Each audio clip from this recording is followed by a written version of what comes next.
नमस्कार दोस्तों, मैं सीताराम शर्मा हिंदी एंड संस्कृत क्लासेज में आपका स्वागत है।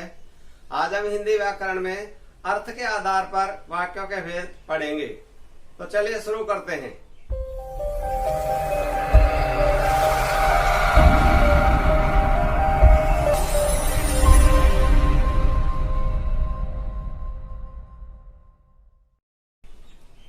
दोस्तों, अर्थ के आधार पर वाक्य होते हैं वो 8 प्रकार के होते हैं, जिसका मैं आपको एक छोटा सा सूत्र बता रहा हूँ। अगर उस सूत्र को आप याद रख लोगे तो आपके कुछ ही सेकंड में ये याद हो जाएंगे। हमारा सूत्र है आई विश संधि संधि विधि प्रश्न है। ये वाला जो वाक्य बोला है मैंने, इसमें पूरे का पूरे 8 वाक्य छुपे हुए हैं। यहाँ ध्यान दीजिए, इसका सूत्र है आई विश संधि संधि विधि विधा प्रश्न है। देखो, आ से बन जाता है आज्ञावाचक, ई से बन जाता है इच्छावाचक, वि से बन जाता है विस्मयवाचक, सं से बन जाता है संकेतवाचक, नि से बन जाता है निषेधवाचक, और संधिवाचक है ही, विधानवाचक है ही, और प्रश्नवाचक है ही। तो अगर इस सूत्र को आप याद रख लोगे तो आपके कभी भी ये गलत नहीं होगा। एग्जाम में पूछ लिया भी जाता है अगर भाई अर्थ के आधार पर वाक्य कितने प्रकार के होते हैं, तो ये 8 प्रकार के होते हैं। अगर मान लो कहीं पर लिखित में पेपर हो तो ये सूत्र को याद रख लो, आई विश संधि संधि विधि प्रश्न। तो आसानी से ये वाला पूरे का पूरे जो वाक्य है वो पूरे याद हो जाते हैं। तो इस प्रकार से जो पहला वाला जो वाक्य है वो ये है आज्ञावाचक वाक्य। आज्ञावाचक वाक्य दोस्तों वहां पर होता है जिसमें किसी काम को करने की आज्ञा दी जाती हो, वह हमेशा आज्ञावाचक वाक्य होता है। आज्ञावाचक वाक्य में कभी भी उत्तम पुरुष मैं, हम, हमें उन शब्दों का प्रयोग कभी भी नहीं किया जाता। क्यों? कि स्वयं खुद को खुद आज्ञा कभी भी नहीं देता। यहाँ पर आज्ञावाचक में हमेशा जो मूल क्रिया शब्द रहती है उसके अंत में ओ की मात्रा लग जाती है। जैसे ध्यान दीजिए, बड़ों का आदर करो, ओ की मात्रा लगी। यहीं बैठकर रामायण पढ़ो, समय का सदुपयोग करो, तुम ये काम करो, तुम वो काम करो। तो यहाँ पर हमेशा यानी जो क्रिया होती है मूल, उसके अंत में ओ की मात्रा लग जाती है। दूसरा वाला होता है इच्छावाचक वाक्य। इच्छावाचक वाक्य वहां पर होता है जिसमें किसी काम को करने की इच्छा प्रकट होती हो, वहां इच्छावाचक वाक्य होता है। दोस्तों, इच्छा 2 तरह की होती है। एक तो सर्व कल्याण के लिए इच्छा होती है, वो इच्छा हमेशा लाभदायक होती है। जैसे मान लीजिए आ जाता है कि नववर्ष मंगल में हो, जैसे प्रभु तुम्हें दीर्घायु प्रदान करे।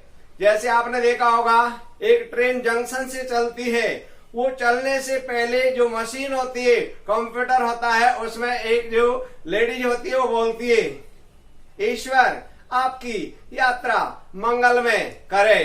क्यों? अगर वो सभी के कल्याण के लिए भावना रखती है, वो इच्छावाचक होती है। एक होती है स्वयं की इच्छा।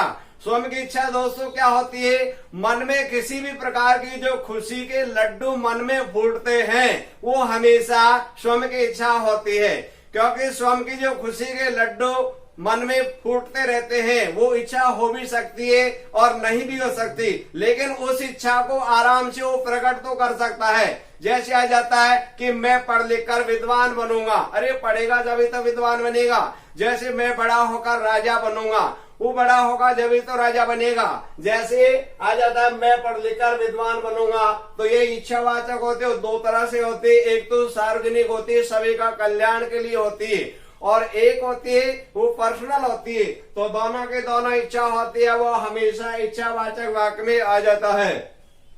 तीसरा वाला वाक्य होता है विस्मयवाचक। विस्मयवाचक वहां पर होता है जहाँ कोई हर्ष हो, कोई शोक हो, कोई घृणा हो, ऐसी जो बातें होती है वहां हमेशा विस्मयवाचक होता है। वाह कितना सुंदर दृश्य है, तो यहाँ पर ये विस्मय बोधक चिन्ह भी होता है। ये वाला होता है पूर्ण विराम होता है, ये वाला होता है विस्मयवाचक। इसका प्रयोग हर्ष, शोक, घृणा, आश्चर्य, आशीर्वाद, हे, अरे, ओ, इनके साथ में इनका प्रयोग किया जाता है। जैसे ओह कितनी सुंदर जोड़ी है, एक आश्चर्य हो रहा है, क्योंकि आश्चर्य प्रकट होगा वहां पर विस्मय होगा। जैसे अरे राधा आ गई, यानी अचानक एक यानी खुशी का भाव हो रहा है। जैसे चिरंजीव रहो, यहाँ पर यानी एक आशीर्वाद का जो भाव दे दिया, वो हमेशा विस्मयवाचक का प्रयोग किया जाता है।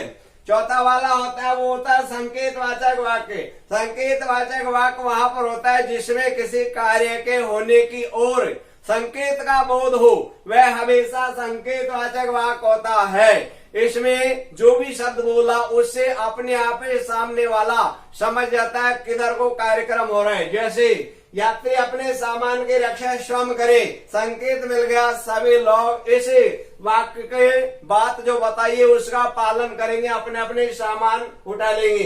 जेब कतरों से सावधान, क्यों? उन्होंने संकेत दे दिया, इसलिए अपने आप ही समझ जाएंगे भाई जेब कतरों से सावधान रहना है। जैसे आगे खतरनाक घुमाव है, तो अपने आप ही यहाँ पर संकेत का बोध हो गया है, तो वो हमेशा संकेतवाचक हो। जैसे गाड़ी प्लेटफॉर्म नंबर 5 पर खड़ी है, आपकी एग्जाम कमरा नंबर 10 में होगी, अपने आप ही संकेत मिलेगा, वहां पर व्यक्ति अपने आप ही पहुंच जाएगा, वो हमेशा संकेतवाचक वाक्य होता है।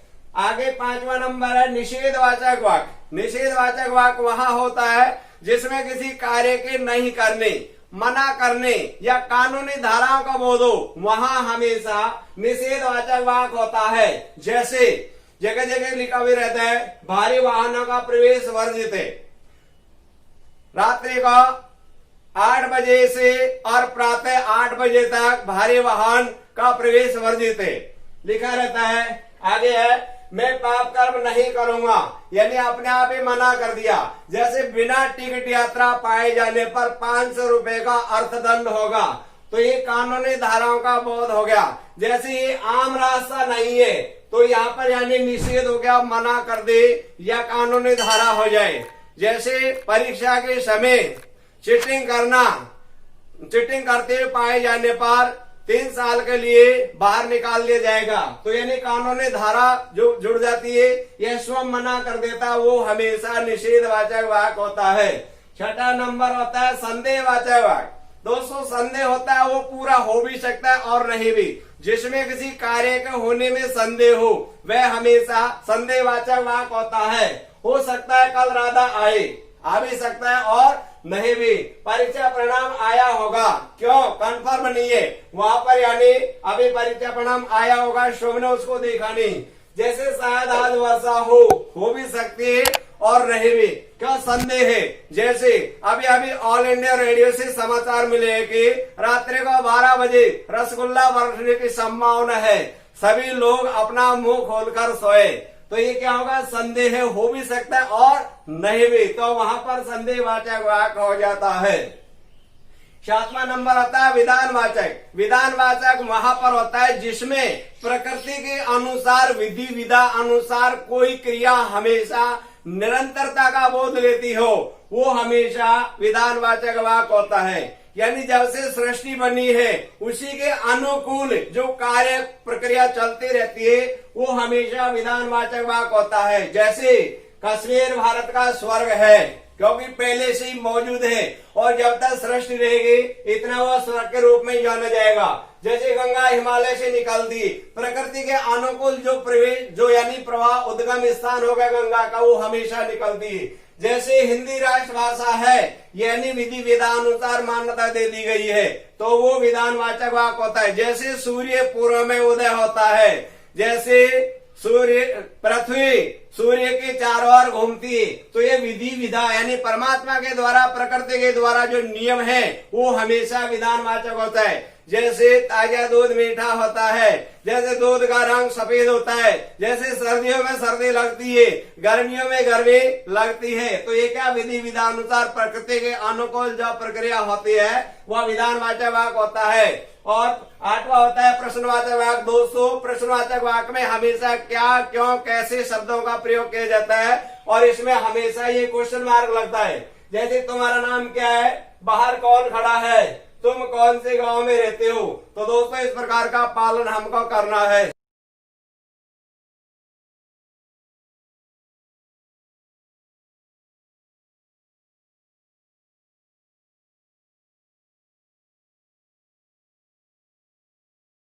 दोस्तों अगर आपको ये वीडियो अच्छी लगी तो आप इसे लाइक करें तथा हमारे इस चैनल को सब्सक्राइब करें और इस टॉपिक में किसी भी प्रकार की कोई प्रॉब्लम हो तो आप हमें कमेंट करके अवश्य बताएं।